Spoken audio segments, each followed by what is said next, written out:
All right. Hi, everyone. Good afternoon. Thanks for joining us today. It's April 21st, 2022, Keller Williams, Princeton, and we're talking about time blocking today. This is part of our lead generation series. So as we're talking about different ways to do lead generation, it's also important to make time to do lead generation. And that's really what we want to address here today. We're going to give you a lot of different resources and references. There's probably at least 3 books that'll be referenced here. We have The One Thing, we have The Millionaire Real Estate Agent, and we have Shift. All of those books and references you can find on Amazon, but our publishing website is Keller Inc., KELLERINK. If you go to Keller Inc., you can look at each one of those books and look them up and see what's in there. There's also a resources page on that website where you can download some of the tools and guides that are in here today. So take a look at those. So again, time blocking, proven ways to protect and accomplish your one thing without getting distracted. This was presented a couple years ago at Family Reunion. Jay Papazon's the Vice President of Learning at KWRI. He's the editor in chief. He's worked with Gary and Dave Jenks to create all of the publications, and Jeff Woods is the head of the publishing arm of Keller Williams, Keller Inc. So what is time blocking? We talk about time blocking a lot. They say if doing the most important thing is the most important thing, why would you do anything else? I heard a quote this week that most people don't achieve their full potential because they spend all of their time working on what's urgent and not what's important. And you'll see some of that here today. So this is an idea around goal setting. So not to go too deep into this, but obviously you have to have a plan and some kind of goal. And maybe you haven't really had a plan before. Now's the great time to start building that plan. There's a strategy of working backwards from your someday goals versus a 5-year back to a 1-year. And then the GPS and 411, and then a digital planner or well, both actually, because you'll need both a planner and a digital calendar. The GPS and 411 are tools to break it down into 1 year, into 12 months, into 4 weeks, so that you can actually look at it, as a daily, bite-size to-do list. Now, I said to-do list, but it's important to differentiate between what's most important versus maybe what's urgent.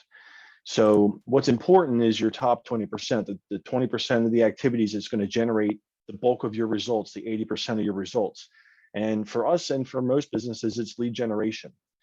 The other 80% of tasks is your servicing activities. So once you do get the contracts and listings and you have all that other work to do, client, customer management, vendors, all of that is more of the task list. So the 20% is really focusing on that lead generation in the morning. But identifying your one thing and then time blocking for it, and protecting your time around it. So it doesn't happen. Time management does not happen overnight. It's a process. It's going to take you time. It's taken me, quite honestly, years, and to continue to refine my calendar and to even take from other people's calendars what they found in terms of optimization. And it could be different for everybody too. Dual career agents, you have other commitments, other priorities. It's not necessarily about doing it everybody doing it at the same time, but it's just about you making time in your calendar for where it's going to fit you. If you have kids, homeschool, education, another career or job, it may not be, first thing in the morning. It may have to be in the evenings. It might be on the weekends. But the point is to make time.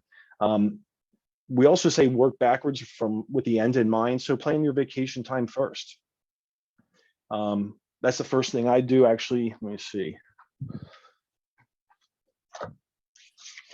This is where we could go deeper and explore some of it, but just for example, in my calendar, I use a daily planner first to lay out my year, looking ahead for the whole year, and I do it in pencil.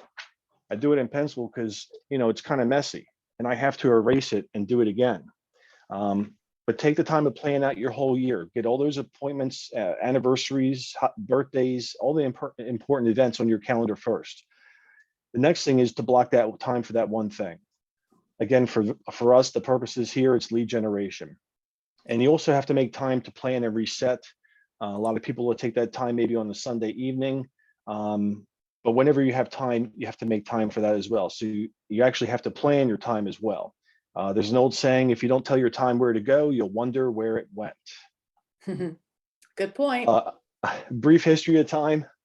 We're not going to dive into Einstein's theory of relativity, but time is relative. Obviously, these slides, the day and night, the cycles of the seasons. We have this in real estate. We're just coming out of the winter season, right? We're looking forward to the spring market. It's already heating up. The summer will be hot, and we'll see how seasonality plays out in the fourth quarter this year. If we're truly back to seasonality, or if there's if something else is going to affect it. The past couple of years since COVID, we didn't really see the seasonality going from 2020 into 2021. The spring market was sort of delayed and continued to push the business clear into January and February of 21. Agents across the board probably had their best winters ever, and it continued even into 2021. But by the beginning of 2022, we definitely saw the return to seasonality. So again, by the month, by the year, get your one thing planner. This is a bold planner. I had used the one thing planner in the past, but I use the bold planner currently. It's month at a glance and then week at a glance. And I still use both. I still have a digital calendar. I'll show that to you maybe next time. But I do use a planner as well. Again, just some examples here, obviously taking the time, to plan their one thing. The one thing planner is nice, and the month at a glance is nice because honestly, there's just not enough paper to fill up. That's kind of the challenge. I think sometimes we have, all this space and we think we need to fill it up with things, but they may not be the most important thing. There's also this idea of difference between income earning versus income servicing. So any lead generation is income producing.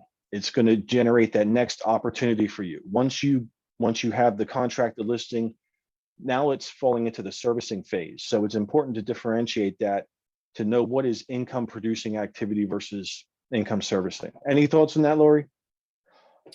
No, I think you've articulated that. I was just going to ask if anybody, let's take a step back and just, what planners are you using, which would be nice to know.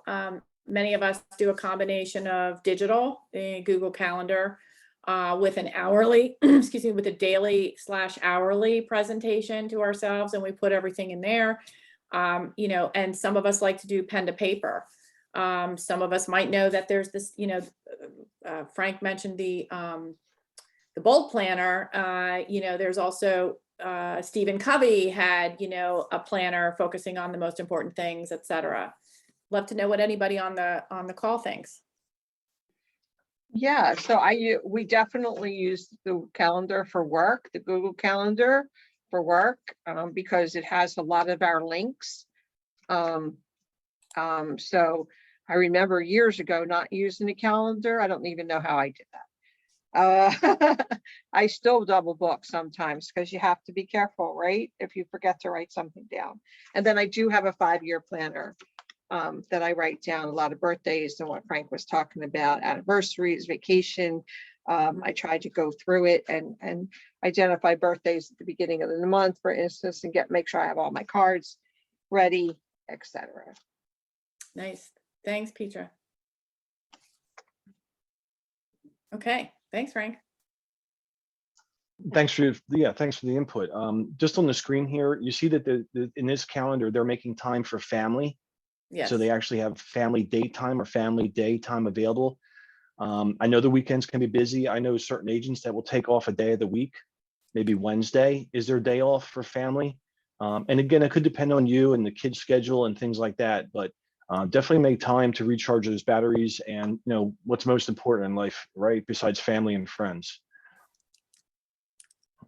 Again, the idea about driving revenue. So again, it's the income service, making time for the income producing activities and the income servicing.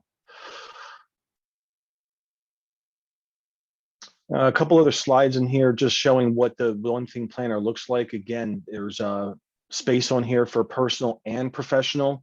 So I think it's an important reminder to balance those things, or at least address them. If you're ignoring, if your personal life's not showing up on your calendar, you're probably going to find stress in your relationships. Likewise, if you're not doing the activities around lead generation and you're not making time for that, you're probably not going to see the results that you desire. So again, at the end of each month, there's a section on reflecting and planning. We talk about goal setting, and what we do, we track two numbers, our goals and our actuals. So each month you're looking to see, where did I intend to be and along the lines of my goals for this year, where am I at? What do I have to do differently this month to help me get back on track or to maybe make things easier? What priorities do I have this month? And also identifying the things that's getting in your way. Is it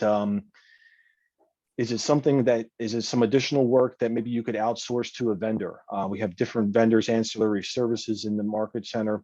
Maybe it's a transaction manager, someone who's going to take it from contract to close. Maybe it's social media. You need help for that. Those are some things that you could do to get more time back in your schedule by leveraging other resources. So, and again, leverage is people, systems, and models, technology, all those things. Command's a great example with the automation we have to put things on smart plans and again, gets more time back in your day. Just some ideas here, real high level, building a bunker. What that means is closing your door. In the one thing, there's a nice little door hanger. It comes with it. Please do not disturb. I'm working on my one thing. So close the door, have a quiet space, a dedicated space. If you're working from a home office, hopefully that's, separate from the rest of, the people and the things that's going on there. Sweeping from minds, that's referring to distractions. Anything that's going to get in the way, cause you to go off track. Store provisions. So if you're locked inside your office, you'll need water and food, because every time you leave to go get coffee or go to the restroom, it's an opportunity to get distracted and taken off course. And it happens to all of us. So again, time management's not something that happens overnight. It's a process. It's a learned behavior. It's a habit. And really, we're just talking about the framework today to kind of start to structure that. And list support. So again, your environment has to support you and your goals. If your environment doesn't support you and your goals, it's going to be tough, right? If your family's got to buy into the fact that you have a work schedule that you need to stick to achieve the results that you desire, you're going to need their support to protect that time. But likewise, you're going to want to make time that when you're with them too, that you're, wholeheartedly focused on spending time and being present with the family. But there could be other things too that you need support from. Even at the office, office is a great place to collaborate with others and to do lead generation together. Maybe to get that extra motivation to make the calls, to do the follow-ups and things that you need to do. Anne Marie's a great support, obviously, in the productivity coaching. Accountability is a big part of that. If you talk to any top producer, the number one key to their success is accountability. Someone or somehow is helping them to stay accountable to their schedule and to their goals. So one thing, there's also a great one thing planner and podcast. So not to divert the subject here, but the podcast with Gary Keller, Think Like a CEO, and the One Thing podcast are going to give you more ideas about this. Other practical aspects of it. Lori and I do a podcast, and we've had several episodes and interviews with some of our agents in the office, some of that are really using time management at a high level. And they're seeing the results, and you can see the results and the success that they're having because of it. We could pause it right there if anybody has any questions or ideas. Nope, all good stuff so far. Okay, cool. The idea of the one thing and the domino, again, it's, what's that one thing you can do that's going to push the next one further? There's an idea that if you actually had, started with just a small domino, you could really move mountains, let's say. Frank, you know what? I think for the purposes of our call, I would like to just say the one thing is blocking that time for lead generation activities. I think that's really poignant right now. And I think we need to elaborate, especially for our new agents coming in, what exactly are all those lead generation activities? So if you're spending time, putting together your database, who's in your sphere of influence. And if one of your tasks for a day is to put that list together and maybe send out an email to all of them to say, a text, email, and phone call to say, hey, I'm a new agent. Here's my card. Here's my contact information so you can get them in your phone. At least that's a contact. And I've made a career switch, and I am now a real estate agent. To get back the congratulations is a response. You're engaging your network there. So, just start with one thing, start simple, and then start to build on that. Go into LinkedIn and make sure you've connected with all the people. LinkedIn's a good resource to remind you of people that you've worked with in a prior career in your past, and make sure that you network with them. Absolutely. Set the time every day to do that. Absolutely. Anne-Marie, what's one key thing you do about lead generation in your classes? I'm sorry, what's one thing? What's one of the things that you do for lead generation for newbies coming into the real estate world that they can start to time block and get done? I would say, calling expireds, or just, doing circle prospecting, like calling, when we have a listing that just sold here in the office. So there's lots of things. I mean, I like what you said about how it's not necessarily just random cold calling people, though. Lead generation can be a lot of things. It can, it can be sending out just sold postcards. It could be posting on social media. So you need to have a list of all the different things and then just kind of work the plan.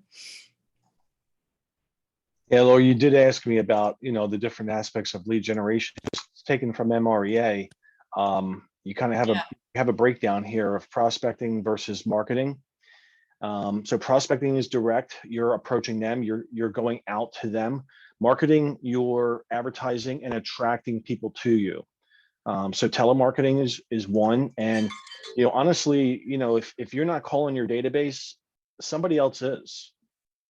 So, don't be afraid to reach out to the database and communicate with them. Anne-Marie mentioned expired, solds, just listed, geo farming, events and other people related activities. During COVID, it was a little bit of a challenge. We couldn't do as much in person. A lot of things went to Zoom and virtual. And now really that's become a mainstay. Now video is one of the biggest ways to connect with people online. They can get to meet you even before that first appointment. They get to see you, they get a feel for you. If you're really good at posting and sharing, then they can start to even build what seems like a relationship. And that's what you want, because you want to be top of mind. You want to be the first person they think of when they think real estate and to call them.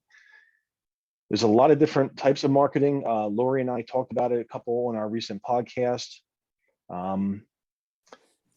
The evolution of online internet lead generation, that's a deeper subject, but the internet obviously has become more and more present in our life and in our businesses. So anyway. Any other thoughts on that? We're going to do another session next week. We'll look at calendars a little bit more closely. We could talk about the activities a little bit more. We'll touch on some items from Shift. And I hope you guys.